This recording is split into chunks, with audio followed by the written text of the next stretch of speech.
하나님께서 예레미야 33장 이 말씀을 통해서 우리에게 주시는 말씀은 바로 기도하는 사람에게 정보가 모인다라는 말씀입니다. 다 같이 시작. 기도하는 사람에게 정보가 모인다. 지금 노량진 기도처에서 올 초부터 계속 기도회가 시작되고 있죠. 700여 명가량 되는 인원들이 매일 저녁 모여서 뜨겁게 부르짖습니다. 독수리가 보통 40년을 살아요. 그 40년을 사는 독수리가 그냥 그렇게 도태될 것인가, 아니면 자기의 발톱을 깨뜨리고 그리고 부리를 깨뜨리냐, 그거에 따라서 독수리는 40년을 더 살아가는 겁니다.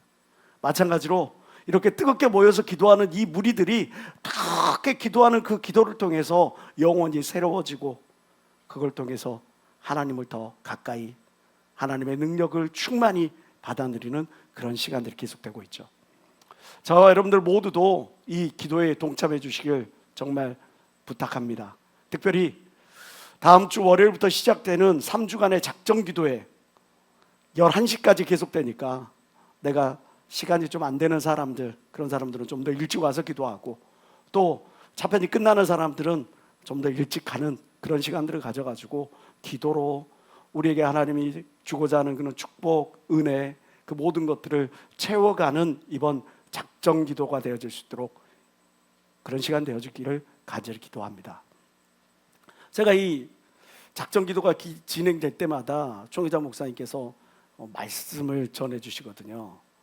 근데 그때 저한테 딱 와닿는 말씀이 있었어요. 제 심령에 꽉 꽂혔던 말씀. 그게 뭐였냐? 바로 기도하는 사람에게 정보가 모인다라는 말씀이었어요.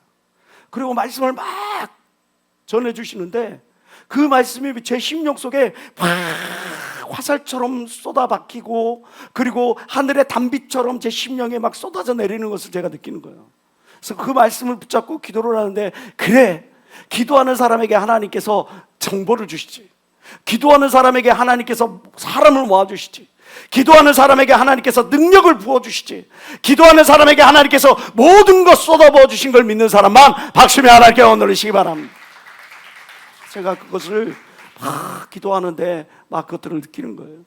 오늘 본문의 예레미야 33장, 우리가 너무나 잘 아는 말씀이죠. 일을 행하는 여호와 하나님은 모든 일을 계획하시고 그 모든 일을 진행하십니다. 진행하실 뿐만 아니라 그것을 지어 성취하시는 하나님. 하나님은 이 일을 계획하시고 진행하실 뿐만 아니라 그것을 이루시기까지 하시는 그 하나님, 그 하나님께서 어떤 자들을 축복하시느냐? 기도하는 자들을 축복하시니 너는 나에게 부르짖으라, 내가 너에게 응답하겠다. 또 내가 알지 못하는 크고 비밀한 일을 너에게 보이겠다. 빌립보서 4장 6절부터 7절은 우리에게 이런 말씀 주십니다. 아무것도 염려하지 말고 오직 모든 일에 기도와 간구로 너희 구할 것을 감사함으로 아뢰라. 그리하면 모든 지각에 뛰어난 하나님의 평강이 너의 마음과 생각을 지키시리라. 우리가 잘 아는 데살로니가전서 5장 17절에서는 너희가 쉬지 말고 기도하라고 우리에게 말씀하죠. 이렇게 성경 곳곳에서 우리에게 기도를 강조하고 있습니다. 왜 기도를 강조합니까? 크게 세 가지가 얘기하고 있죠. 그것은 너희가 성령에 충만하여 승리케 하기 위함입니다. 지난주에 우리가 김정태 장로님 모시고 간증집회를 외웠어요. 그때 김정태 장로님께서 크리스찬은 싸우는 자입니다 이야기를 합니다. 무엇과 싸웁니까? 나 자신과 싸우고, 죄악과 싸우고, 이 세상을 움직이는 악한 영들과 싸우는 것. 이거를 싸울 수 있는 그 힘의 근원이 어디에서 옵니까? 무엇으로 싸울 수 있습니까? 기도하는 자에게 성령께서 충만히 채워주심으로, 은혜를 세워주시고 능력을 채워주심으로, 그래서 승리케 하는 걸 믿는 여러분 되시길 주의 이름으로 축원합니다. 총회장 목사께서 또 말씀하시죠. 너희가 이 땅에 남기고 갈 것이 무엇인가를 생각하고 살라. 내가 이 땅에 무엇을 남기고 갈 것인지를 생각해야죠. 우리가 이 땅에서 지평수 넓히는 게 목적이 돼야 되겠습니까? 좋은 차로 바꿔 타는 게 인생의 목적이 돼야 되겠습니까? 좋은 사람 만나서 이렇게 좋은 세계에서 그 유흥가들 돌아다니고 여행 다니고, 이것이 우리의 삶의 목적되고 우리의 인생의 모든 꿈이 돼야 되고 비전이 돼야 되겠습니까? 하나님께서 저와 여러분들을 불러 세우신 이유는 우리에게 직분을 맡기고 사명을 맡겨서 하나님의 나라를 확장시켜 나가게 하기 위함이니, 그 일을 감당케 하기 위하여 우리에게 기도가 필요한 겁니다. 또 우리 앞에 수없이 많은 선택의 순간들이 있죠. 어떻게 하면 차선의 선택이 아닌 최선의 선택이 될 것인가? 어떻게 하면 나의 육체를 기쁘게 하는 선택이 아닌 하나님을 기쁘게 하는 선택이 될 것인가? 아니에요. 어떻게 하면 내가 뒤로 물러나 침륜에 빠지는 선택이 아닌 앞으로 나아가 하나님을 영화롭게 하는 그런 선택이 될 것인가? 그 선택의 순간에 하나님의 인도함을 받고 깨달음을 얻은 그러한 모든 것들이 기도하는 사람에게 주어져서, 기도하는 사람은 그 앞에 장애물이 없고 형통케 되는 걸 믿는 사람만 박심의 하나님께 원하시기 바랍니다. 기도하는 사람은 하나님께서 이렇게 형통케 하시고 승리케 하시고 그 모든 직분을 감당케 하시는데 우리가 기도를 해야 되지 않겠냔 말이죠. 주께서 기도하는 사람들에게 보이시는 많은 큰 은혜들이 있습니다. 하나님이 기도하는 사람들에게 정보들을 알려주는 것들을 많이 우리가 성경을 통해서 보게 됩니다. 사도행전 27장에 보면 사도 바울이 로마로 죄수로 끌려가는 그런 장면이 나옵니다. 그 죄수로 끌려가는 그 가운데에서도, 그 풍랑 가운데서도 살 수 있는 길을 하나님께서 그에게 알게 해주셨죠. 처음에 그는 죄수의 신분이었기 때문에 그 로마의 병정들이 그를 신뢰하지 않았습니다. 여러 날이 걸려 금식하는 절기가 이미 지났으므로 행선하기가 위태한지라. 지금은 태풍이 몰려오는 그런 시기예요. 배를 낼 수 있는 시기가 아니에요. 그래서 바울이 저희를 구원하여 말하되, 여러분이요, 내가 보니 이번에 항해가 화물과 배만 아니라 우리 생명에도 타격과 많은 손해가 있으리라 하되, 그 사람들이 백부장과 선장과 선주의 말을 바울의 말보다 더 믿더라. 너는 이게 죄수가 아니냐? 우리가 어떻게 너의 이야기를 귀담아 들을 수가 있겠느냐? 그런데 이 바울의 말을 듣지 아니하고 이들이 유라굴라를 만나서, 태풍을 만나서 큰 고난을 겪습니다. 그런데 바울의 말을 들으니까 그 모든 것들이 또 잠잠케 되는 것을 그들이 체험합니다. 그리고 나서 바울이 기도하는 가운데 하나님께서 그에게 알려주십니다. 야, 태풍이 먹고 잔잔해지니까 저 선원들이 도망가려고 한다. 너 그들을 막아라. 그래서 바울이 사람들을 불러 모아서 이야기합니다. 사공들이 도망하고자 하여 이물에서 닻을 주려는 채하고 거루를 바다에 내려놓거늘, 조각배를 내려놓거늘, 바울이 백부장과 군사들에게 이르되, 이 사람들이 배에 있지 않으면 너희가 구원을 얻지 못하리라 하나님께서 내게 말씀하셨다 하니, 이에 군사들이 거룻줄, 조각배, 구명정을 끊어버려 그들을 떠내려버린 다음에 그들이 생명길로 인도함 받았다고 성경은 이야기를 하고 있죠. 여러분, 우리가 인생길 걸어가다 보면 예기치 아니하는 그런 인생의 풍랑을 겪게 됩니다. 예기치 않은 아픔을 겪게 됩니다. 생각지도 못했던 그런 일들을 겪게 됩니다. 그때 그 누구의 말보다, 그 어떤 방법보다 우리가 무릎으로 하나님 앞에 나아가게 될 때 하나님이 인생의 풍랑 가운데서 살 수 있는 길을 우리에게 알려주실 걸 믿는 사람만 박심의 하나님께 원하시기 바랍니다. 우리가 잘 아는 여호수아 7장의 사건 많이 들었죠? 여리고를 무너뜨리고, 그리고 어디로 갑니까? 아이성으로 갑니다. 그러나 그들은 전투에서 실패하고 말았죠. 그들이 전투에서 실패했을 때 그 실패한 이유를 여호수아가 간절히 기도할 때 그것을 알게 해주시는 거죠. 모세의 뒤를 이어서 저 가나안 데 입성을 하면서 홍수로 봄남하던 요단강이 멈춰서고, 그 난공불락의 요새와 같았던 저 여리고가 무너지고 승승장구하던 나아가던 그 여호수아. 근데 그 여호수아가 불과 그 조그만 아이성에서, 작디 작은 아이성에서 실패를 경험할 줄이야 누가 알았겠습니까? 그 실패의 원인은 너무나 단순했어요. 아간의 범죄. 그가 뭘 취했습니까? 시나이산에 외투 한 벌, 은 200세겔, 금 500세겔. 은과 금을 오늘날 시세로 따지니까 5천만 원밖에 안 돼. 시나이산 외투, 아무리 페라가모니, 펜디니, 샤넬이니, 그 외투 해봐야 그게 몇 천이나 되겠어요. 다 빼봐야 1억도 안 되는 걸로 내 인생을 걸 수가 있냐고. 오늘날 제가 연락을 받았어요. 제가 중고등부 담당할 때 아이가 특수절도로 검찰에 끌려갔다는 거예요. 전 특수절도라니까 굉장히 무서운 죄인 줄 알았어요. 그랬더니 보니까 주인이 그 조그만 문방구 가게에서 주인이 없는 자리에서 그 물건을 하나 훔쳤다가 그 주인이 들어와가지고 그걸 걸린 거야. 그게 특수절도야. 얼마짜리야? 몇천 원짜리야. 그 몇천 원이 그 인생에 어점을 남겨서야 되겠습니까? 그게 얼마나 중요하다고. 단지 5천만 원, 단지 1억도 안 되는 그 돈이 내 인생 전체를 망가뜨려야 되겠습니까? 무엇이? 욕심 때문에. 근데 아간의 범죄가 아간 하나로 끝나는 게 아니었다는 거예요. 이스라엘 전체에 큰 우환으로 다가온 거죠. 우리가 실패를 경험할 수 있습니다. 때때로 나도 모르게 훅 하다가 혈기를 낼 수 있고, 나도 모르게 혹 해가지고 그 무언가를 탐할 수도 있고, 실패를 했을 때 사람들은 여러분들에게 그렇게 이야기를 합니다. 야, 너 소용없어. 해봤잖아. 그러니까 그만해. 그런데 하나님의 사람들은 기도할 때 하나님이 여러분들에게 이야기를 합니다. 기도하는 여러분들에게, 야, 너는 어떻게 하면 실패하는지 실패의 방법을 깨달았어. 어떻게 하면 이 문제를 해결하지 못하는지 해결하지 못하는 그 이유를 알게 되었어. 그러니까 다시 한번 시작해봐.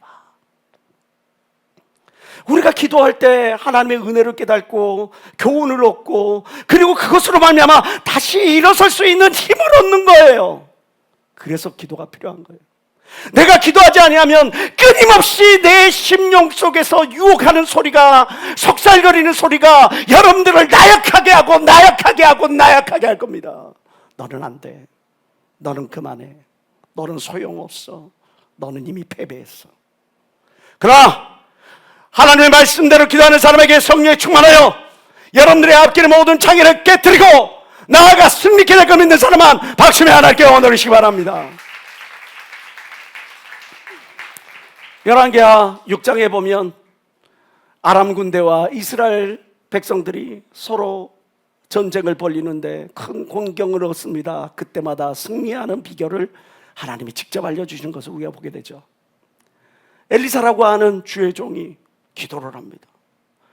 어느 때 어느 시에 얼마만큼의 병력이 내려온다라고 하는 것을 하나님이 알려주시니까 미리 왕에게 이야기를 해서 그 왕이 병사들을 이끌고 미리 사전에 그것들을 준비하고 있으니까 전투에 나가서 백전백승. 이거를 어떻게 해? 그래서 아람 왕이 자기의 신하 문무백관들을 불러놓고 이렇게 이야기를 합니다. 이스라엘 왕이 하나님의 사람의 자기에 구하여 경계한 곳으로 사람을 보내어 방비하기가 한두 번이 아닌지라. 이러므로 아람 왕의 마음이 번뇌하여 그 신복들을 불러 이르되 우리 중에 누가 이스라엘 왕의 내응이 된 것을 내게 구하지 아니하느냐. 우리 중에 누가 간첩 없냐? 스파이 없냐? 그 말을 하는 거죠. 그 신복 중에 하나 그러되 우리 주 왕이요 아니로소이다. 오직 이스라엘 선지자 엘리사가 왕이 침실에서 하신 말씀이라도 이스라엘 왕에게 구하나이다. 우리가 손으로 해를 가린다고 그래서 해가 없는 게 아니잖아요. 때때로 해가 가려질 때가 있어요. 구름이 그 해를 가리는 거예요. 그런다 그래서 해가 없는 겁니까? 아니잖아요. 하나님의 눈은, 해는 구름을 뚫을 수는 없지만 하나님의 눈은 그 모든 자연재해를 다 뚫고 우리를 지켜 보호하고 계시는 걸 믿는 여러분들 되시길 주의 이름으로 축원합니다. 내가 어떤 협상장에 나갑니까? 내가 어떤 면접장에 나갑니까? 내가 어떤 경쟁을 해야 됩니까? 사람들과의 관계에서 어떤 걸 경쟁해야 합니까? 주식을 하고 코인을 하고 부동산을 사고 하는 때가 있습니까? 그때 하나님께 간절히 기도하면 하나님께서 비밀한 문을 열으셔서 좋은 길로, 생명의 길로, 의의 길로 여러분들이 열매 맺는 길로 인도하실 걸 믿는 사람만 박수며 하나님께 원하시기 바래요. 그래서 절대로 여러분들이 사람을 만날 때 그냥 가면 안 돼. 기도하고 가야 돼요. 어떤 일을 진행할 때 기도하고 진행해야 돼. 그럴 때 하나님께서 여러분들을 힘을 실어주고 승리있게 하실 줄 믿는 여러분들이시길 주의 이름으로 축원합니다. 사도행전 10장에 보면 고넬료가 영적 갈급함 때문에, 인생의 문제 때문에 곰핍한 그런 상황 가운데 있을 때 하나님의 그를 만나 주시는 장면이 나옵니다. 가이사랴에 고넬료라고 하는 사람이 있으니 이탈리아의 로마의 군대의 백부장이라. 그가 경건하여 온 집으로 더불어 하나님을 경외하며 백성을 많이 구제하고 하나님께 항상 기도하던 자이더니, 하루는 제90쯤 되어 환상 중에 밝히봄에, 기도하는 중에 밝히봄에 하나님의 사자가 들어와 가로되 고넬료와 하니, 고넬료가 주목하여 보고 두려워 가로되 주여 무슨 일이니이까? 천사가 가로되 내 기도와 내 구제가 하나님 앞에 상달하여 기억하신 바 되었으니 내가 지금 사람을 요바에 보내어 베드로라 하는 시몬을 정하라. 우리는 역대하 20장 20절의 말씀을 기억합니다. 그 말씀은 뭡니까? 너는 신뢰하라는 거죠. 무엇을 신뢰합니까? 너는 여호와를 신뢰하라. 그러면 그가 너를 견고케 하시리라. 너는 내가 보낸 선지자를 신뢰하라. 그러면 그가 너를 형통케 하리라. 오늘 성경에 이 고넬료가 인생의 문제 때문에 간절히 기도를 합니다.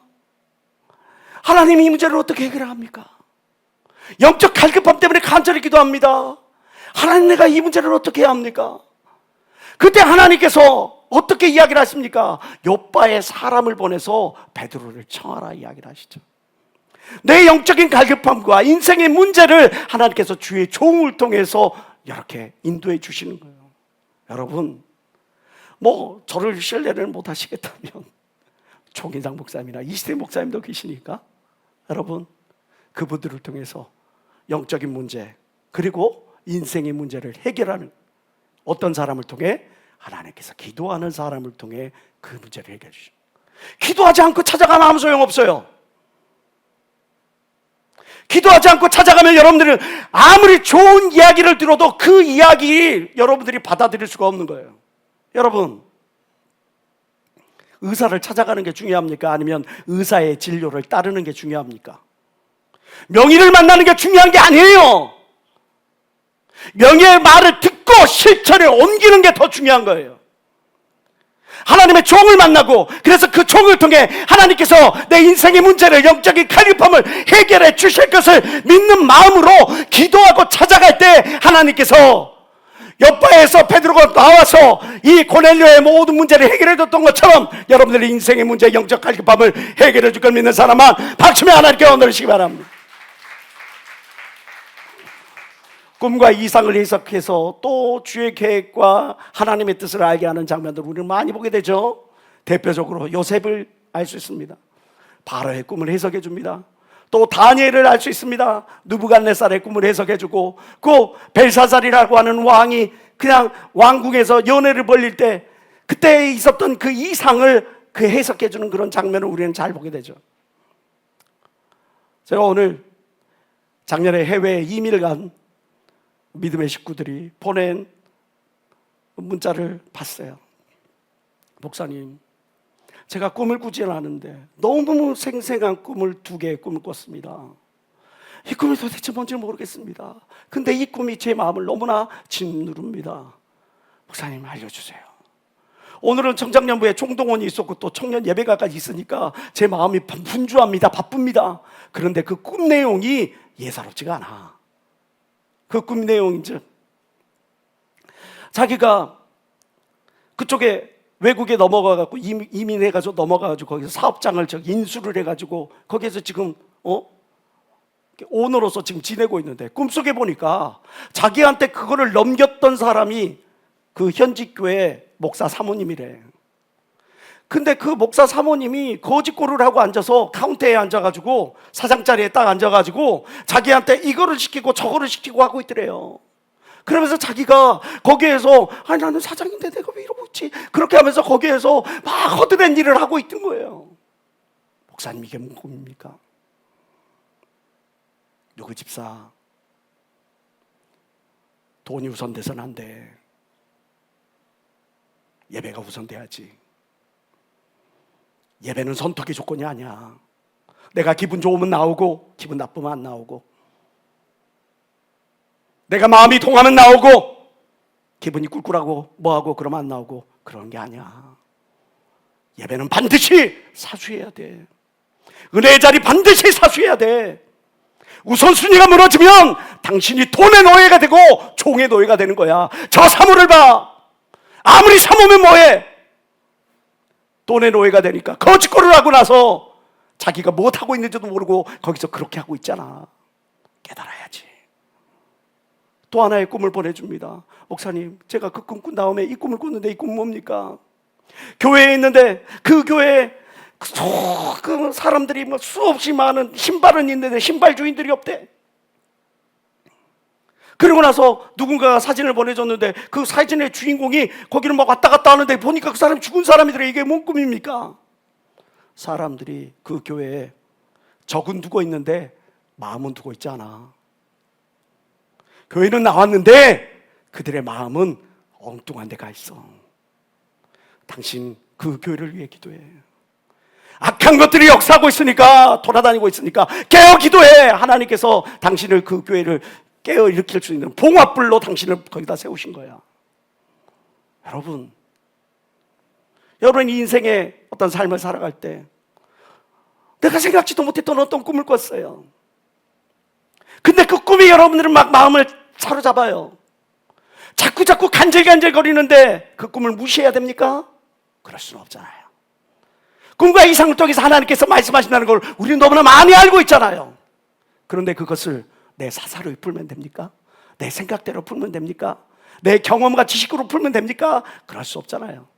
하나님께서 우리에게 계획과 뜻을 알려줄 때, 그것을 꿈과 이상으로 알려줄 때 성령에 충만한 사람이 그것을 풀어야죠. 기도하는 사람의 말을 들어야죠. 그래야 여러분들이 사는 게 생명길로 가게 될 걸 믿는 여러분들 되시길 주의 이름으로 축원합니다. 각종 위협으로부터 하나님께서 기도하는 사람들을 지키시고 보호하시는 것을 우리는 성경을 통해서 많이 보게 되죠. 마태복음 2장에 보면 헤롯이 덫을 딱 놔요. 누구에게? 동방박사들에게 딱 덫을 놔요. 동방박사들이 인류를 구원할 구원자 예수 그리스도를 섬기려고 향유와 금과 향유와 황금과 그 몰약을 가지고 왔다는 그 이야기를 듣고 이 헤롯이 마음판에 딱 새기고 너희들이 가면 내가 가가지고 거기를 싹 쓸어버리리라. 알잖아요 그 내용. 하나님께서 어떻게 하십니까? 꿈에 헤롯에게로 돌아가지 말라 지시하심을 받아 다른 길로 고국에 돌아가는. 하나님께서 이렇게 위험이 오면 그 위험으로부터 피할 길을 알려주시는 거죠. 마태복음 2장에 요셉과 마리아도 동일합니다. 저희가 떠난 후에 주의 사자가 요셉에게 현몽하여 가로되, 꿈속에 나타나여 가로되, 헤롯이 아기를 찾아 죽이려 하니 일어나 아기와 그의 모친을 데리고 애굽으로 피하여 내가 너에게 이르기까지 거기 있으라 하시니, 요셉이 일어나서 밤에 아기와 그의 모친을 데리고 애굽으로 떠나가니라. 이뿐이 아닙니다. 사도행전 20장에 보면 사도 바울이 이제 순교길을 앞두고 있는 그런 상황 가운데서 그 마주할 위협으로부터 하나님께서 그를 위로하시고 담대함을 주시는 장면이 나옵니다. 보라, 이제 나는 성령의 매임을 받아, 심령의 매임을 받아 예루살렘으로 가는데 거기서 무슨 일을 만날지 알지 못하노라. 오직 성령이 각 성에서 내게 증거하여 결박과 환난이 나를 기다린다 하시나. 24절 다 같이 시작. 나의 달려갈 길과 주 예수께 받은 사명 곧 하나님의 은혜의 복음 증거하는 일을 마치려 하면은 나의 생명을 조금도 귀한 것으로 여기지 아니하노라. 성경은 이렇게 기도하는 사람에게 여러분들 앞에 그 누군가가 펼쳐놓은 그 덫에 빠지지 않게 여러분들을 인도해 주시는 거예요. 그 누군가가 여러분들을 음해하려고 할 때 그것들을 피할 수 있게 여러분들을 인도하시는 거예요.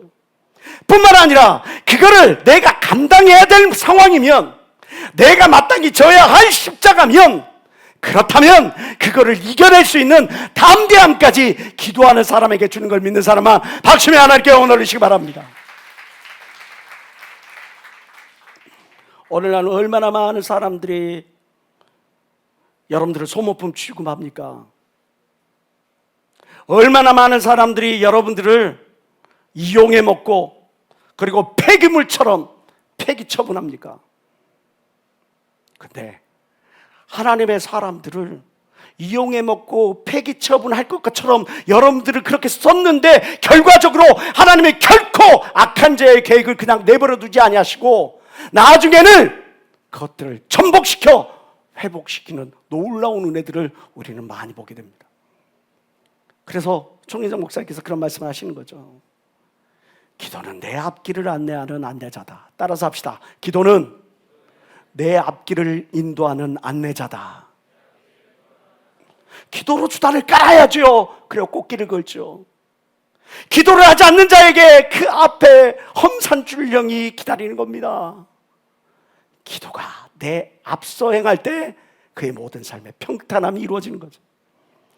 사도행전 9장과 마태복음 16장에서도 하나님께서 사명을 알게 해주시는 그런 장면이 나옵니다. 사도행전 9장에 땅에 엎드려 들음에 소리 있어 가라사대 사울아 사울아 내가 어찌하여 나를 핍박하느냐 하시거늘 대답하되 주여 니시오니까 가라사대 나는 내가 핍박하는 예수라 내가 일어나 성으로 들어가라 행할 것을 내게 이를 자가 있느니라 하시니 9장 15절 다 같이 한번 읽어볼까요? 시작. 주께서 가라사대 가라 이 사람은 내 이름을 이방인과 임금들과 이스라엘 자손들 앞에 전하기 위하여 택한 나의 그릇이라. 지금 이 자리에 하나님께서 나를 왜 택하여 부르시는지 아시는 분 있어요? 복된 자입니다. 지금 이 자리에 하나님께서 나에게 어떤 직분을 맡겨준 자가 있습니까? 복된 자인 거예요. 하나님이 구체적으로 나에게 무엇을 해라 하지 않았다 할지라도 하나님께서 주신 그 임명장 자체에 하나님의 뜻과 계획이 들어가 있는 거예요. 그것을 내가 충성하게 될 때 하나님께서 우리 모두의 그 충성을 보시고 기뻐하신 거죠. 이 자리에도 장은하 간사님 나왔죠. 암으로 굉장히 많은 장기들을 드러냈습니다. 험난한 치료의 과정을 수술의 과정과 치료의 과정과 회복의 과정을 거쳤습니다. 인간적인 마음으로는 가사님 댁에서 좀 쉬시면서 그렇게 하세요. 그런데 하나님이 나에게 호흡 주시는 그 시간 그거에 더 충성하기 위하여 내게 힘 주시는 그 시간에 더 충성하기 위하여 지금 이 자리에 나와 있는 걸 믿는 사람만 박수며 하나님께 원하시기 바라요. 임명장 누구에게 받았습니까? 하나님께 받았잖아요. 임명장은 백지수표 아닙니까? 내가 거기에다 뭐를 썼느냐, 얼마만큼을 썼느냐, 그것이 나에게 되돌아오는 거 아닙니까? 근데 내가 임명장은 받아놓고 그것을 내가 충성하지 못하면 그러면 내가 하나님 앞에 받을 것이 없는 것이죠. 그래서 마태복음 16장 24절 우리에게 말씀합니다. 제자들에게 이르시되 아무든지 나를 따라오려거든 자기를 부인하고 자기 십자가를 지고 나를 좇을 것이니라.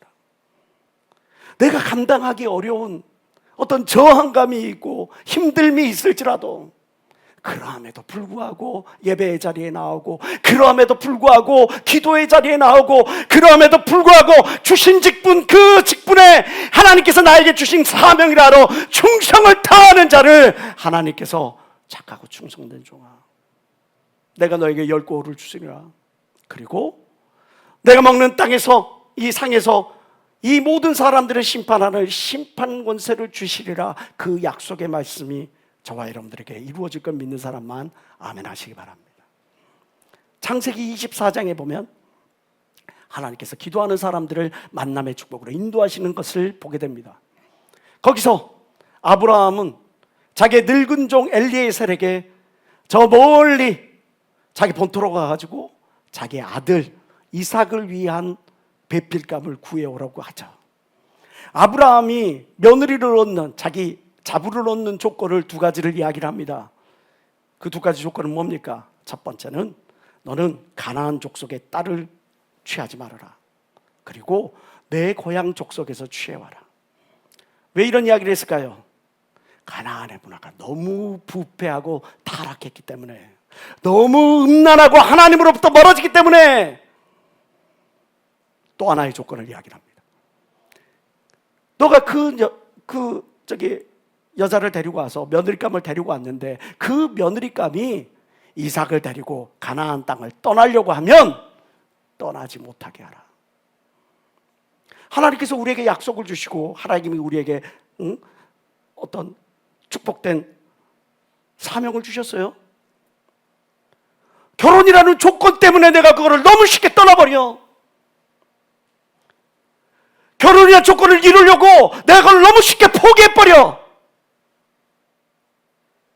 아브라함은 자기의 며느리를 구할 때 이 부분에서 기준을 분명히 했어요. 너는 절대 죄악된 사람과 믿지 아니하는 사람과 멍에를 같이 매지 마라. 너는 절대 다시 죄악된 곳으로 돌아가게 하지 마라. 하나님이 약속하신 그 땅이 설령 가뭄이 들어서 핍절하거든, 하나님 주신 그 땅이 설령 그 십자가가 버겁고 힘들게 느껴지더라도 거기에서 떠나지 말고 너 십자가를 지게 해라. 이 조건을 듣고 아브라함의 늙은 종 엘리에셀이 나아갑니다. 긴 1000km가 넘는 길도 없고 험한 길을 따라서 그렇게 해서 그 아브라함의 본토로 들어갔죠. 그리고 그 본토 앞에서 그는 이렇게 기도합니다. 내가 오늘 우문에 이르러 말씀하기를 나의 주인 아브라함의 하나님 여호와여, 만일 나의 행하는 길에 형통함을 주실진데 내가 이 우물 곁에 섰다가 청년 여자가 물을 길러 오거든 내가 그에게 청하기를 너는 물 항아리의 물을 내게 조금 마시우려라 하여 그의 대답이 당신은 마시라, 내가 또 당신의 약대를 위하여 기르리이다 하면 내가 당신의 약대들도 먹이겠습니다, 낙타들도 물을 마시게 하겠습니다 라고 하면 그 여자는 여호와께서 나의 주인의 아들 이삭의 배핏감을 위하여 정하여 주신 자가 되리이다 하며 그가 기도하기를 마치지 못하고 있을 때에 리브가가 오는 거죠. 그리고 물을 항아리를 어깨에 메고 와서 그 우물물에서 물을 기으려고 하는데 똑같이 이야기를 하는 거죠. 나에게 물 좀 주실래요? 물을 줍니다. 그리고 저 약대들에게도 물을 먹일까요? 하나님의 인도하심인 거죠. 그 인도하심을 따라서 그 리브가의 집을 찾아가죠. 그래서 그 리브가의 아버지 그리고 리브가에게 이야기를 합니다. 여차저차해서 내가 기도하는 가운데 이렇게 이르렀고 기도하는 가운데에서 이런 사람을 만났는데 이제 우리의 주인의 아들, 그 아들을 배필감으로 함께 길을 떠날 것입니까? 그때 리브가가 이렇게 대답합니다. 리브가가 일어나 비자와 함께 종과 함께 약대를 타고 그 사람을 따라가니 종이 리브가를 데리고 가니라. 62절 다 같이 읽어볼까요? 62절 63절 시작. 때 이삭이 부엘라 헤로이에서 왔으니 그가 남방에 거하였습니다. 이삭이 저물 때 들에 나가 묵상하다가 눈을 들어보매 약대들이 오더라. 아브라함은 기도하면서 일을 계획을 합니다.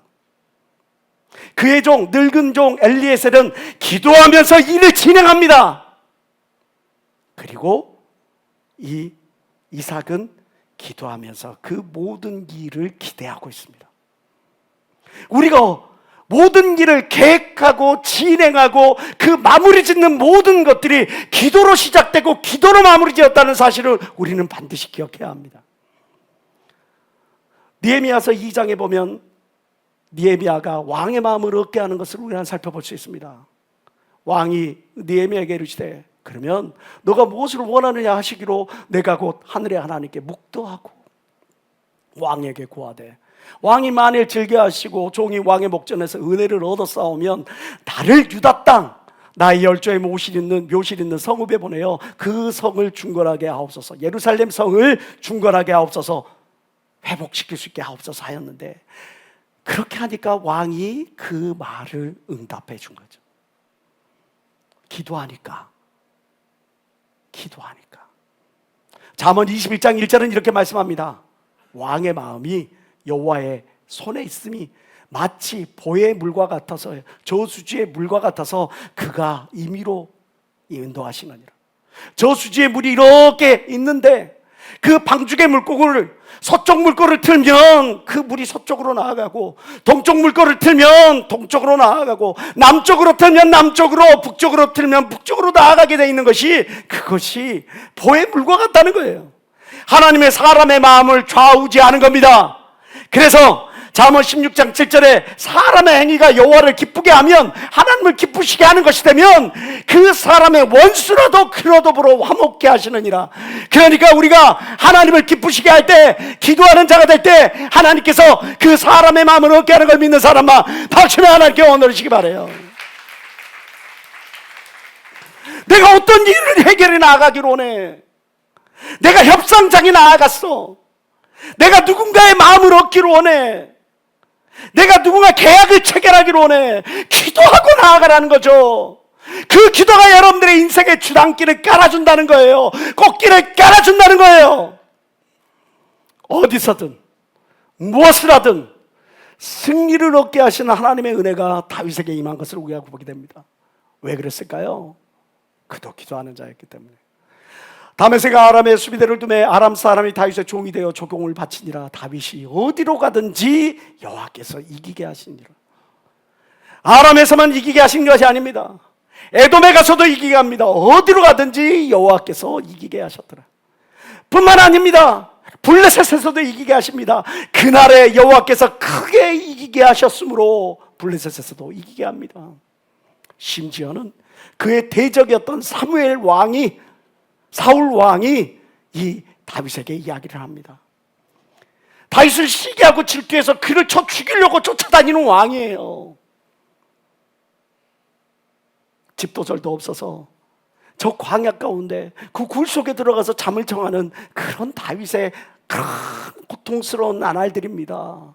그런데 그 다윗을 향해 사울이 이렇게 고백을 하는 거예요. 사울이 다윗에게 이르되 내 아들아 다윗아, 너에게 복이 있을지로다. 내가 큰 일을 행하겠고 반드시 승리를 얻으리라. 여러분들의 대적이라도, 여러분들의 인생의 걸림돌이라도, 여러분들의 인생에 정말 너무나 큰 고통을 주는 그런 사람이라 할지라도, 그런 사람의 입술을 통해서 하나님께서 말씀하시는 거죠. 내 사랑하는 예수 중심의 청년들아, 너에게 복이 있을지어다. 너희가 큰 일을 행하겠고 반드시 승리를 얻으리라. 이 자리에 나와 있는 사무엘 형제, 정말 여권도 뺏기고 국가에서도 많은 제약 활동을 주는데 너에게 복이 있으리라. 내가 큰 일을 행하겠고 반드시 승리를 얻으리라. 이 약속의 말씀 붙잡고 기도하면 하나님께서 반드시 저 사무엘 형제를 통해서도 하나님 큰 구원의 역사, 은혜의 역사를 이룰 걸 믿는 사람만 박수며 하나님께 영원 돌리시고, 여러분들도 사무엘 형제를 위하여 기도해 주실 걸 주의 이름으로 축원합니다. 여러분 앞에 어떤 대적이 있건, 여러분의 앞에 어떤 상황이건 다른 것이 중요한 게 아니에요. 내가 지금 주님과 동행하고 있다면, 내가 지금 기도하는 가운데 있다면 하나님께서 반드시 그 기도를 응답해 주실 것이라는 건 그 사실. 그래서 오늘 성경은 말씀합니다. 예레미야서 33절을 통해서 너 기도로 성령 충만해라. 그래야 할 때 너가 승리하게 될 것이다. 너 기도로 너 사명을 알아라. 그래야 너가 그 사명을 감당하게 될 것이다. 너 기도로 하나님의 인도하심을 받아라. 그리하면 너희가 형통케 되는 은혜가 있을 것이다. 평양에 백선행 권사라시 하는 분이 계셨어요. 이분은 원래 수원분입니다. 너무 가난한 곳에서 태어나셨어요. 그래서 밥숟갈 하나 덜려고, 밥 먹는 거 하나 그냥 줄이려고 14살에 시집을 보냈어요. 딴 집에다가. 근데 이분이 박복하셨나 봐. 14살에 시집을 갔는데 불과 2년도 안 돼서 남편이 죽었어. 16살에 과부가 됐어요. 16살이면 제 딸보다 어려요. 중학교 3학년밖에 안 되는 나이에요. 그 16살의 과부가 돼서 살아가려니 얼마나 힘듭니까? 안 해본 일이 없어요. 막 점원 노릇도 하고, 그리고 뭐 삭바느질도 하고, 어려운 일, 그런 일, 저런 일, 그 고통스러운 일 다 했어요. 그렇게 아득바득 살아가지고 이분이 200냥이라는 돈을 모았어요. 그 200냥을 딱 모았는데, 이걸 갖고 내가 어떻게 해야 될까 생각을 하는데, 아는 분이, 저 평양 앞에 있는 저기 조금 떨어져 있는 저 땅이, 저 산이 그렇게 투자 조건으로 좋대. 그래서 그 땅을 한번 사보지 않겠어? 이분이 기도를 하는데 마음에 감동을 받고, 그래, 하나님이 이분을 붙여줬다 생각을 하고 그 땅을 샀네. 그 산을 샀네. 근데 그 산이 완전히 허벌판이야. 다 바위밖에 없어. 속아가지고 산 거예요. 황량하게 버려진 땅. 그럼에도 불구하고 이분이 기도하면서, 그래, 내가 기도했는데 하나님이 또 저 사람을 붙여줬는데, 내가 사기를 당한 것도 뭔가 하나님의 뜻이 있겠지. 내가 저 산을 산 것도 하나님의 뭔가 뜻이 있겠지. 이걸 생각을 하고 계속 기도를 하고 있는데, 어느 날 사람이 찾아왔어요. 그 땅을 팔라는 거예요. 그 산을 팔라는 거예요. 그냥 바위밖에 없는 그 산 팔라는 거예요. 그랬더니 이 권사님이, 제가 사기를 당해서 산 땅입니다. 나 같은 피해자가 생기면 안 되니까 그 땅을 못 팝니다. 돌려보냈어요. 다른 사람이 또 왔어. 그리고 나서 돈을 몇 배를 주면서, 땅을 좀 팔아주시오, 그러는 거예요. 똑같은 말로 그 사람을 돌려보냈어요. 나중에 알고 보니까 그 땅을 사려고 했던 게 그 일본에 있는 큰 회사 사장님한테 그 이야기까지 들어간 거예요. 아무리 사람을 보내도 땅 주인이 그 땅을 팔지를 않겠답니다. 산을 팔지를 않겠답니다. 그러니까 그 사장님이 찾아왔어. 그 도대체 왜 땅을 안 판다냐 그랬더니, 속아가지고 딴 상이니까, 다른 누군가가 피해보면 안 되니까, 뭔가 하나님의 뜻이 있겠지, 그렇게 하고 내가 지금 갖고 있습니다라는 이야기를 들었다는 거예요. 그래서 그분이 뭐 하는 분이냐니까, 어디 교회 다니는 권사님이래. 그래서 그 목사님을 찾아갔어요. 목사님, 저희가 그 땅이 정말 필요합니다. 왜 그 땅이 필요하냐면, 그 땅에 있는, 이 산에 있는 이 바위가 시멘트의 재료가 되는 양질의 석회석입니다. 이거를 깨부셔야, 시멘트를 만들어야 도로도 깔고 건물도 세우고 이 조선 대한민국이라는 이 나라가 이렇게 크게 성장할 수가 있습니다. 그러니 제발 당신 권사님 좀 설득 좀 해주십시오. 그 목사님이 권사님을 찾아갔어요. 권사님에게 이야기를 합니다. 권사님, 이 땅을 팔면 이 땅에 바위를 깨뜨려 가지고 여기서 건물도 세우고 길도 닦고 많은 일을, 이 나라를 위하여 많은 일을 할 수 있다고 합니다. 하나님이 우리가 간절히 기도한 것처럼 이 나라가 너무너무 없이 살고 너무너무 부족하게 살고 너무너무 힘들게 사니까, 그러니까 우리에게 이런 기회를 주신 거 아니겠습니까? 이 땅을 파는 게 어떻겠습니까? 그런가요? 하나님이 저에게 속아가지고 사게 했던 이 땅, 내가 남한테 해끼치지 않으려고 했는데 해끼치는 게 아니라 오히려 더 큰 일을 할 수 있겠다니까 너무 감사하네요. 그러면 주의 뜻인 줄 알고 주의 종의 말을 사람의 말로 듣지 않냐고 내가 주님의 말씀이라 듣고 이걸 팔게요. 그리고 팔았어요. 1917년에, 지금으로부터 100년도 더 된 사건이죠. 불과 200냥에 사기당해갖고 산 이 땅을 2만 냥에 파는 거죠. 오늘날 시세로 수백억, 수천억이 되는 그런 금액이 되는 겁니다. 날마다 밥순이 노릇하고, 날마다 그 누군가의 옷을 기워주고, 이런 일들을, 허드렛 일만 하던 사람이 한순간에 부자가 됐어요. 이 백선행 군사가 어떻게 했을까요? 신문에 그 이름이 납니다. 어떻게? 내가 주께서 감동 주셔서 산 땅, 주님을 위하여 내가 팔았으니 여기에 얻은 모든 수익 주의 나라 확장하는 데 쓰여야 되지 않겠냐고. 그렇게 해가지고 그 재산을 하나님께 드려가지고 그걸 가지고 교회를 짓고 병원을 짓고 학교를 세우고 그런 놀라운 하나님의 은혜가 있었다는 거죠. 이와 비슷한 일이 또 있었습니다. 저 포항에서 거기서 생선 장사를 하는 어떤 집사님이 있어요. 이분이 날마다 기도를 합니다. 새벽 기도를 합니다. 하나님, 저도 부자가 되게 해주세요. 저도 교회를 세울 수 있는 그런 은혜가 저한테 있었으면 좋겠어요. 저도 하나님의 나라를 위하여 좀 쓰임받을 수 있었으면 좋겠는데 전 너무 가난하고 너무 부족하니까 저 어떡합니까? 하나님 저를 축복해 주세요. 기도를 했어요. 그런데 어느 날 새벽 기도를 하고 있는데 하나님께서 너 어떻게 땅을 보여주시는 거예요. 환상 가운데 너 저기 땅을 사라.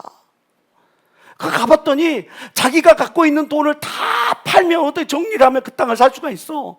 그래서 그걸 다 해가지고 하나님 감동 주셨으니까 그 땅을 샀어. 그 땅을 사고 그냥 하나님 이유가 있어서 샀겠지. 그러고 기도를 하고 있는데 어떤 사람이 와서 그 땅을 파래. 하나님이 사라고는 했는데 팔라고는 아직 안 하셔서 좀만 기다려주세요. 그 사람이 그대로 이야기를 한 거예요. 집사님이 하나님이 사라고는 하셨는데 팔라고는 하지 않으셨으니까 좀만 기다려주세요. 또 사람이 오더래요. 근데 하나님이 하나님 이거 좀 팔아야 되는 거 아니에요? 아니야, 때가 아니야. 그래서 하나님이 사라고는 하셨는데 팔라고는 하지 않으셔서 못 판다고. 사라고 하셨는데 팔라고 하지 않으셔서 못 팝니다. 이걸 계속 말하는데 어느 날 기도를 하는데 하나님이 이제 됐다, 너 팔아라. 그래가지고 그 땅을 딱 팔아서 팔고 나니까 이분이 계산을 안 한 거야. 얼마에 팔지 물어보지도 않은 거야. 얼마를 요구하는지도 말하지도 않은 거예요. 그냥 하나님이 팔아 그래갖고 팔았는데 팔고 보니까 수십 배야. 그랬던데 하나님이 사라고 해서 그 산 땅이 어디냐? 포항제철의 입구자리였어요. 입구자리 땅이 없으면 포항제철이 안에는 공장은 다 세워놨는데 들어갈 수가 없어. 길을 만들 수가 없어. 이걸로 그 집사님이 교회를 세우신다는 거죠. 저와 여러분들이 복받아야 할 이유가 뭡니까? 하나님의 자녀이니까 맞죠? 하나님 복 주신 분이니까 맞죠? 하나님의 일을 더 많이 감당하게 하기 위함인 걸 믿는 사람만 박수며 하나님께 원하시기 바랍니다. 그래서 우리가 잘 돼야 되고, 그래서 우리가 축복받아야 되고, 그래서 우리가 성장해야 되는 거예요. 힘을 키워야 되는 거예요. 제가 아는 어떤 분이 자기의 진로 문제를 놓고 막 기도를 합니다. 하나님, 내가 정말 주의 나라를 위해서 정말 쓰임받기로 하는데 내가 가진 지식도 많지 않고 내가 가진 기술도 많지 않고 어떡하면 좋습니까? 새벽 기도를 하면서 막 이렇게 하다가 새벽 기도를 마치고 이제 자기가 일하는 일터로 가면서 라디오를 켜는 거예요. 기독교 방송을 딱 켜는 거예요. 근데 그 기독교 방송을 켜자마자 거기서 뭔 방송이 나냐면 도시광산이라고 하는 것을 누군가가 소개를 해주는 거예요. 딱 듣다 보니까 그걸 듣고 있는데 갑자기 자기도 모르게 나의 마음속에서 이거다! 라는 생각이 드는 거죠. 바로 이거다! 이게 내 거다! 도시광산이 뭡니까? 우리가 생각할 때 광산하면 산에 들어가갖고 땅 파고 삽 뚫고 뭐 이렇게 해가지고 거기에서 석탄도 캐고 금도 캐고 은도 캐고 그렇게 생각하는 거잖아요. 근데 보니까 우리가 가전제품, 생활용품, 이거 폐기물 가운데서 수없이 많은 우리들이 알지 못하는 그런 자원들이 녹여져 있더란 거예요. 컴퓨터에도 보니까 그 부속품 하나에 금이 있고, 몰랐어요? 그 부속품에 구리가 있고, 그 전선 하나가 엄청난 돈이 되고, 구리선 하나가 돈이 되고, 그것들이 모두가 그걸 캐면 광산이 되는 것처럼 그 모든 것들을 재활용하면 엄청난 부가 있다는 걸 이분이 깨닫게 된 거야. 그리고 와서 그분이 황학동 시장에 가가지고 그거를 시작하는 거죠. 젊은 사람이 고물장사 한다니까 사람들이 얼마나 손가락질을 했겠어요. 어떤 사람들은 그냥 썩음썩음한 그 모니터, 썩음썩음한 컴퓨터 이거 돈 주고 그거 가져가시오 하는 사람도 있고, 어떤 사람은 그냥 쓰레기 야치장에다 그냥 갖다 놓은 사람도 있고, 어떤 사람은 그거 모아다가 일한 사람들에게 그냥 모아주는 사람이 있고, 그러면 이 사람은 그렇게 모아들인 그런 것들을 가지고 다 분해를 내고, 금은 금대로, 은은 은대로, 구리는 구리대로, 이렇게 빛철은 빛철대로 이렇게 다 해가지고 정리를 해가지고 이 사람이 엄청난 부를 거두어가지고 하나님의 일을 많이 했어요. 그리고 예전에 제가 청년부를 담임하고 있었을 때 많이 저를 도와줬습니다. 청년부를 도와줬습니다. 사람들이 손가락질을 하고 사람들이 비웃고 조롱을 해도 기도하면서 인내하면서 꾸준히 하나님이 주신, 나에게 주신 그 비전을 향해서 꾸준히 발걸음을 내디딘 결과 하나님께서 그 모든 것들을 은혜로서 채워주시는 거죠. 제가 진학을 놓고 기도를 합니다. 고등학교 3학년 때, 하나님, 제가 의대를 가야 됩니까? 아니면 사관학교를 가야 됩니까? 기도를 하고 있는데 한 꿈을 꿨어요. 어떤 젊은 청년이, 물태안경을 쓴 젊은 청년이, 눈이 이렇게 된 젊은 청년이 막 가르치는 거예요. 제가 거기에서 막 뭔가를 받아 적고 있는 거예요. 나 알고 보니까 그게, 나중에 보니까 그게 총희장 목사님이었던 거예요. 저 총희장 목사님이 이렇게 뿔테안경을 끼고 있는 줄은 알지 못했어요. 제가 만났을 때 총희장 목사님은 안경을 끼지 않으셨던 분이었어요. 근데 꿈속에서 봤던 그 모습 그대로, 뿔테안경을 끼고 있는 그 모습 그대로 저를 가리키고 있는 거예요. 하나님이 나를 부르시나 보다. 그럼 내가 가야지. 아니, 저희 집안은 대대로 다 총신대학원 나온 그런 사람들입니다. 제가 이 교단에 있을 이유가 없어요. 하나님의 인도하심 따라 이 교단으로 오는 겁니다. 뭐 했더니, 기도했더니 하나님이 인도해 주신 거죠. 제가 2009년에 지교회를 파송 나갈 때가 됐어요. 이제 어디로 가야 되지? 총희장 목사님의 마음에 생각해 놓은 계획이 있으셨고, 또 많은 교단적 이런 것들이, 계획들이 다 있었던 상황 가운데서 전 그걸 알지 못하니까 저는 기도하러 기도동산에 올라갔죠. 그래, 기도했습니다. 간절히 기도합니다. 그런데 하나님께서 꿈을 주십니다. 여기에 빨간 물고기가 있고 저기에 파란 물고기가 있는데, 여기에 빨간 물고기들은 몇 마리 없고 저기 파란 물고기는 많은 물고기들이 모여 있어요. 근데 이 빨간 물고기들을 지나가는데 그 물고기 한 마리가 펄쩍 뛰더니 제품에 딱 안기는 거야. 그러면서 제품에서 떠나지를 않는 거예요. 얘를 놔야 내가 저기를 가는데, 파란 물고기들이 있는 데를 가는데 이 물고기가 빠지지를 않으니까 제가 그 자리에 있는 거예요. 그러다가 딱 깼어. 이게 뭐지? 그러는데 제가 설교하러 담임 목사들이 없는 교회에 설교하러 갔는데, 그리고 그 설교하러 간 그 자리에 거기에 권사님 한 분이 꿈에 봤던 그 권사님인 거예요. 하나님은 총희장 목사님이나 아니면 교단적인 어떤 계획이, 꿈이 있으셔도 더 큰 어떤 많은 것들을 맡기시려고 했음에도 불구하고 하나님이 계획은 여기에 있구나. 어쨌든 말하지 아니하고 마음판에 두고 기도하고 있었더니 하나님께서 저를 경기교로 보내시고, 그 교회가 이번 주 화요일 날 입당 예배 드린 걸 믿는 사람만 박수며 하나님께 올려주시기 바랍니다. 여러분들이 기도하는 순간에, 선택의 순간에 그 기도가 여러분들을 옳은 방향으로 인도하는 겁니다.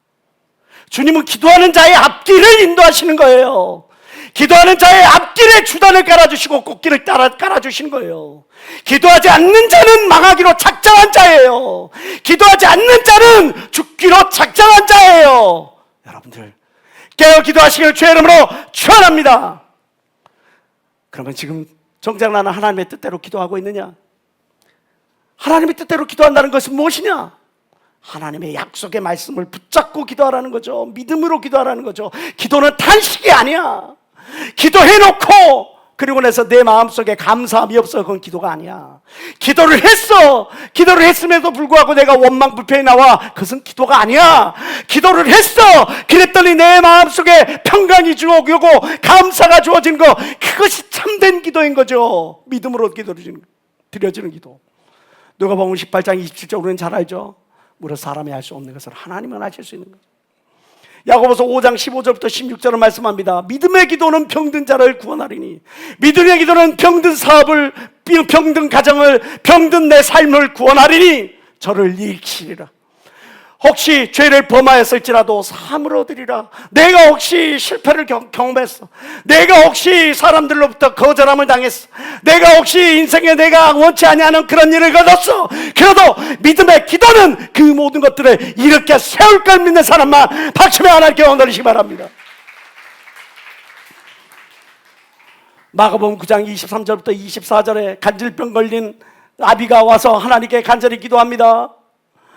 할 수 있거든, 내 아들을 고쳐주십시오. 예수께서 뭐라고 말씀하십니까? 예수께서 이르시되 할 수 있거든이 무슨 말이냐, 믿는 자에게는 능치 못함이 없느니라. 그러니까 그 아비가 간절히 소리질러 가로되 내가 믿나이다, 나의 믿음 없는 것을 도와주옵소서. 내가 기도할 때에 내 마음의 불안이 사라지지 않는다면, 내가 기도하는데도 불구하고 내 마음에 감사가 나오질 않는다면, 내가 기도하는데도 내 마음속에 원망과 불평하는 마음, 그 불편한 마음이 그대로 남아있다면, 그럴 때 하나님께 이렇게 기도하세요.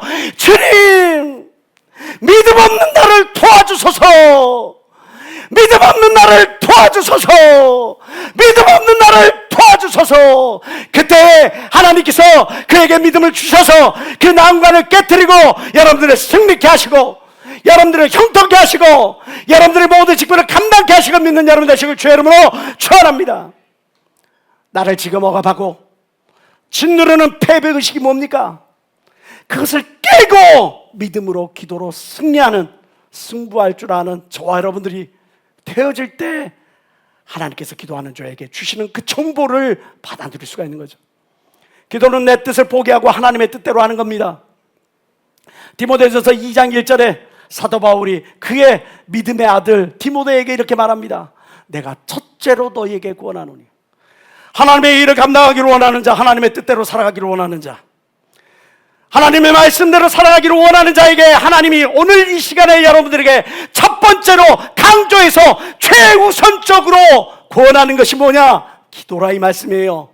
기도가 그렇게 중요한 겁니다. 그래서 기도하지 않는 자에게 바랄 것이 없다고 총회장 목사님께서 말씀하신 거죠. 모든 사람을 위하여 간구를 하라, 기도를 하라, 도구를 하라, 감사를 하라고 이야기하죠. 기도의 4가지 조건을 이야기합니다. 근데 우리는 간구에서 끝나는 것 같아요. 어떻게? 하나님, 나의 이런 문제 있으니 이 문제 해결해 주세요. 하나님, 이런 것들 좀 채워주세요. 하나님, 내 소원 좀 들어주세요. 간절히 구하는 그 기도, 그게 간구의 기도죠. 두 번째 말하는 기도는 내 뜻을 포기하고 하나님 뜻을 채우는 것, 바로 그 기도입니다.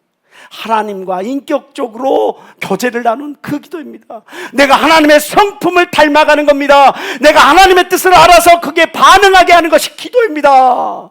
그런데 오늘날 하나님, 제가 이렇게 하는데 하나님 무엇을 원하시나요? 제가 오늘 이 말씀을 들었는데, 이 말씀을 받았는데 하나님, 제가 어떻게 반응하기를 원하시나요? 하나님, 제가 이런 것들을 받았는데 제가 어떻게 행하기를 원하시나요? 그런 기도를 올리는 사람들이 과연 얼마나 되나, 이 말씀입니다. 도구를 드려야죠. 도구가 뭡니까? 중보기도입니다. 연약한 자를 위하여 기도하고, 문제 있는 자들을 위하여 기도하고, 정말 교회를 위하여 기도하고, 이 성전 건축을 위하여 기도하고, 총회장 목사님의 가리샤 집회를 위하여 기도하고, 그런 모든 기도가 바로 도구의 기도죠. 그리고 감사로 마무리를 지으라는 겁니다. 믿음으로 마무리를 지으라는 겁니다. 너희가 성령 안에서 무시로 기도하래, 감사하라, 더욱 감사하라. 성경 우리에게 말씀하고 있지 않습니까? 감사를. 이 기도가 네 가지 이 기도가 온전히 될 때 그 성장하는 기도, 열매 맺는 기도가 되지 않겠습니까? 요한일서 5장 14절 다 같이 읽어봅시다. 시작.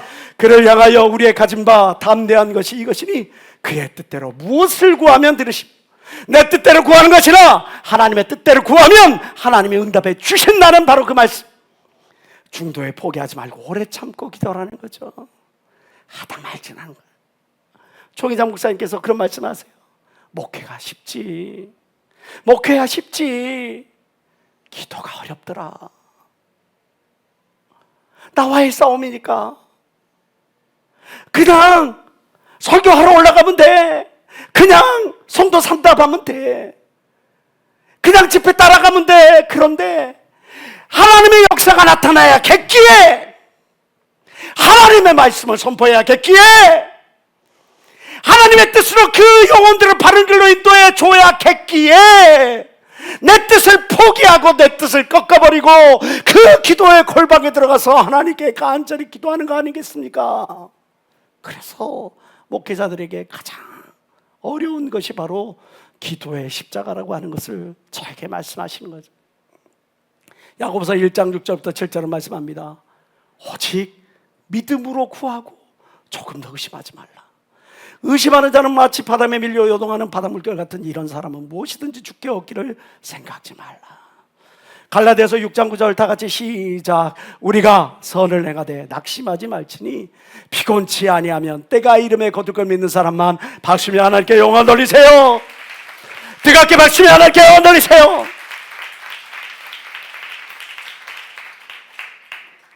오늘 예레미야서 33장을 통해서 하나님께서 우리에게 뭐라고 말씀하십니까? 기도하는 자에게 정보가 모인다는 거예요. 기도하는 자가 성령에 충만하여 승리케 될 것이라는 겁니다. 기도하는 자가 사명을 알아 그 사명을 감당하게 될 것이라는 겁니다. 기도하는 자가 하나님의 뜻을 깨닫게 알아 깨닫고 그 인도하심을 받아 형통케 될 것이라는 겁니다. 기도하는 자에게 이런 사는 평탄의 길을 이끌어가는 그런 정보가 모여들 것이라는 거예요. 말씀을 붙잡고 믿음으로 기도하시길 주의 이름으로 축원합니다. 내 뜻이 아닌 주의 뜻대로 기도하시길 주의 이름으로 축원합니다. 중도에 포기하지 말고 오래 참고 기도하시길 주의 이름으로 축원합니다. 예의를 행하는 여호와 그것을 지어 성취하는 여호와 그 이름을 여호와라 하는 자가 이같이 이르노라. 너는 내게 부르짖으라. 내가 너에게 응답하겠고 내가 알지 못하는 크고 비밀한 일을 너에게 베풀리라. 깨어 기도하여 전대 미문의 축복을 받아 누리는 저와 여러분 되시길 주의 이름으로 축원합니다. 주의 삼자 동서로 기도합니다. 주여 주여